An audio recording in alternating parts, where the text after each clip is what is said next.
Well, I already recorded this entire section already. All 14 minutes. But it didn't work out, so I'm going to try it again. And if it doesn't work this time, the whole project is ruined. And I read it pretty well that last time, too, I gotta say.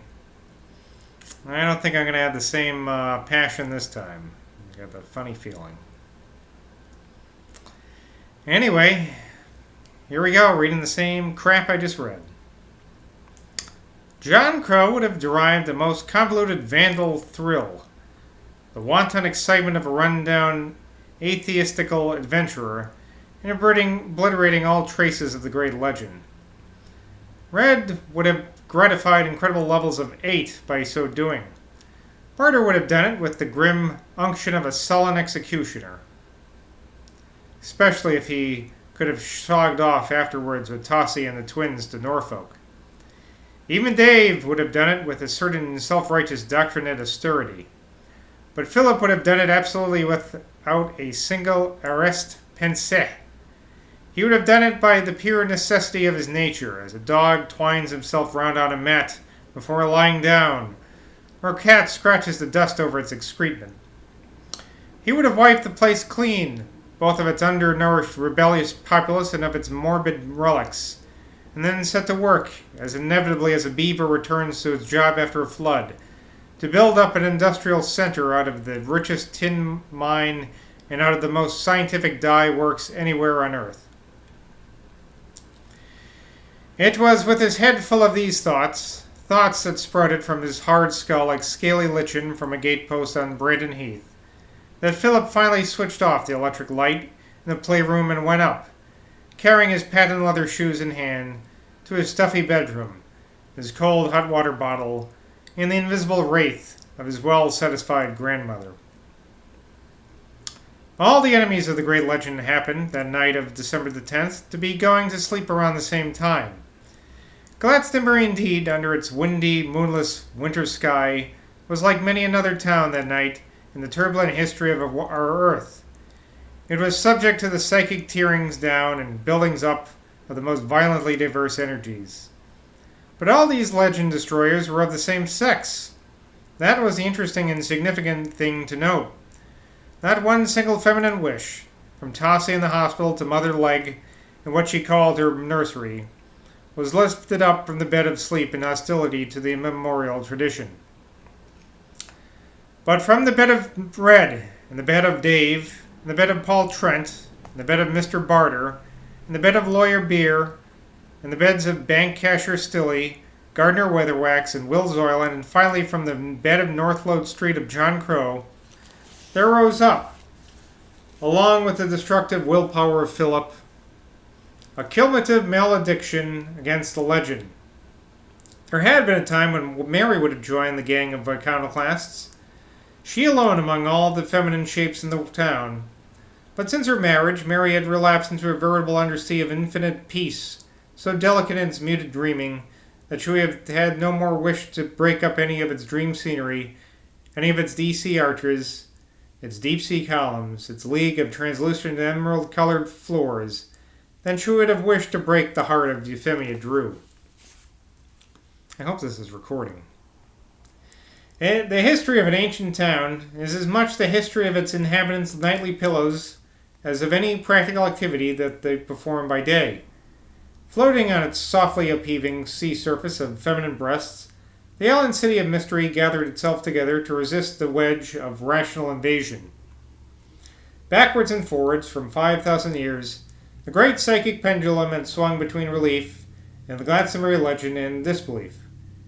It is curious to think of the pertinacity of the attack upon the thing, and how, like a vapor dispersed by a wind that refashions itself again the moment the wind departs, the moss-crowned towers and moonlight ramparts of its imperishable enchantment survive and again survive.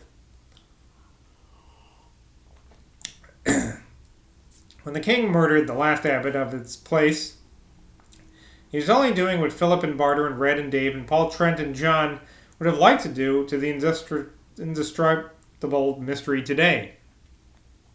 In the most ancient times, the same fury of the forces of reason must have swept across Glastonbury, only to be followed by the same eternal reaction when the forces of mystery returned. The psychic history of a place like Glastonbury is not an easy thing to write down in set terms, for not only does chance play an enormous part in it, but there are many forces at work for which human language has at present no fit terms. This particular night on the 10th of December was in reality one of the great turning points in the life of Glastonbury, but the issue of the struggle that went on tonight between the enemies of the legend and its lovers would evade all but supernatural narration, however one might struggle to body it forth. Out of John Crow's head, I did a really good reading of this before too. Pisses me off. Out of John Crow's head, after he had relaxed asleep that night from his lascivious claspings of Mary's marbly limbs, there leapt into the darkness the spiritual form of all the suppressed maliciousness from which he had been suffering in the service of Bloody Johnny. This spiritual form was a shape, a presence, an entity. It was, in fact, the essential soul of John Crow, for the vital consciousness of his sleeping body was but a vague, weak diffusion of electric force. What else would the soul of John Crow do when released in sleep from its life of psychic slavery, but join, with an exultant rebound, all those other wandering spirits who were engaged in killing the Grail? It was not necessary for any palpable shape to fly out of that window in Northload Street in order to join, in a sort of warlock sabbath, the ill-assorted spirits of Philip Crow and Red Robinson. When I write down the word join, I mean a motion of John's soul that it would be impossible for any scientist to refute, a motion of his whole essential being, now his body was asleep and his diplomacy relaxed, to kill the Grail. By joining with Philip, on the night of the 10th of December, to strike this blow as a fragment of the Absolute, the essential soul of John Crow took a considerable risk. For one thing, it was a risk to leave his sly, cautious, saurian neutrality and join his grand enemy. That he didn't so at all is only the one more proof of how deep John's maliciousness went. In his service of Garrett in connection with the Grail and its connection with Chalice Well, John was steadily outraging the evasive, trampish, irresponsible essence of his nature. He was taking sides. He was siding with the Grail against its enemies, when all the while in his heart he longed to kill it. The something in Philip and John and Barter that loathed the Grail so deeply was not just simply their Norfolk blood. This fragment of the Absolute was too ticklish a thing not to divide human souls in a disturbing and disconcerting manner, setting brother against brother and friend against friend.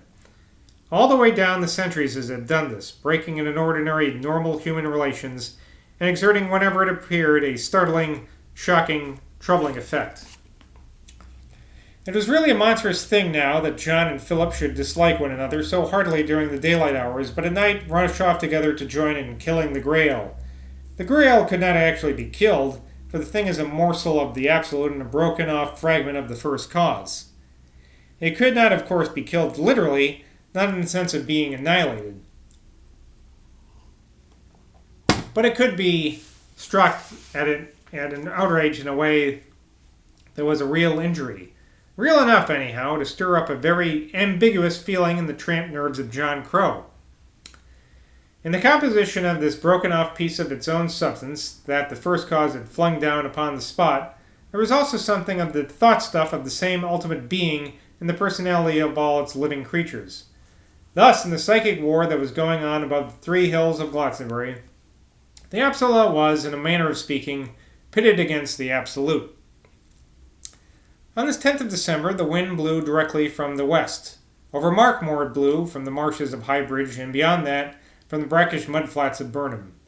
The tide had been so high, indeed, in the Burnham estuaries that many more pessimistic fishermen there, whose flat-bottomed boats, as they had done since the Vikings came, explored those muddy reaches, prophesied that the dams were going to burst again, as they burst in November, 5 years before, flooding the whole country. Over Bridgewater Bay it blew, and over the Bristol Channel, from the mountains of South Wales.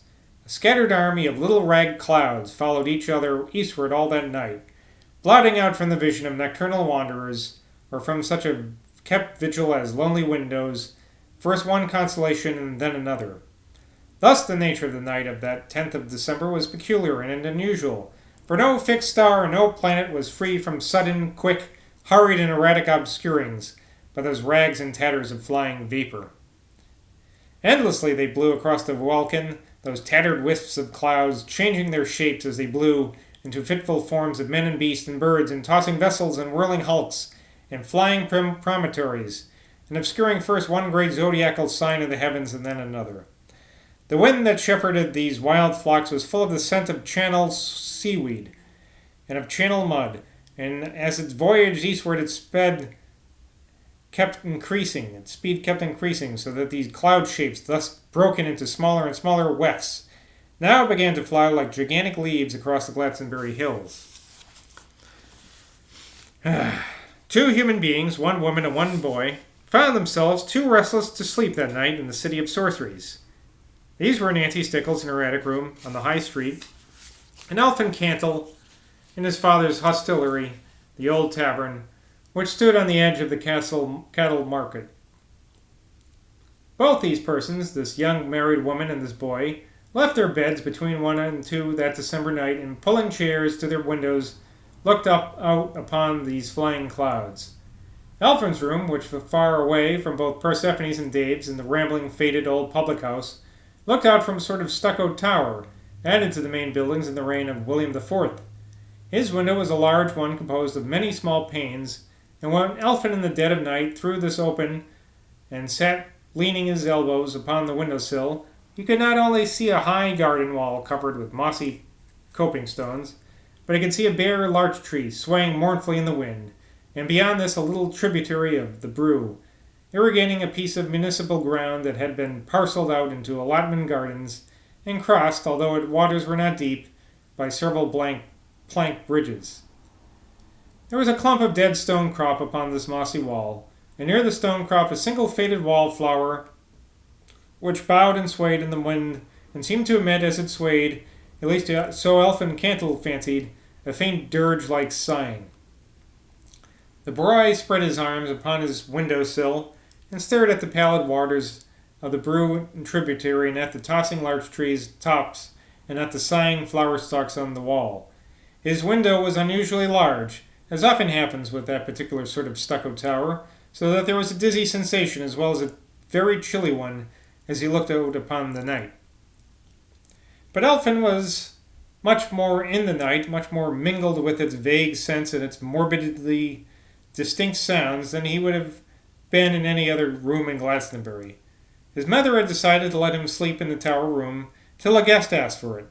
Now, as it was unlikely that a guest would ever even know of the existence of the tower room, Elphin was pretty fucking safe.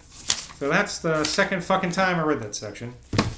Did a lot slower and, more dramatically last time, but, whatever. Fuck you. See you in Glastonbury. Cheers. And up yours.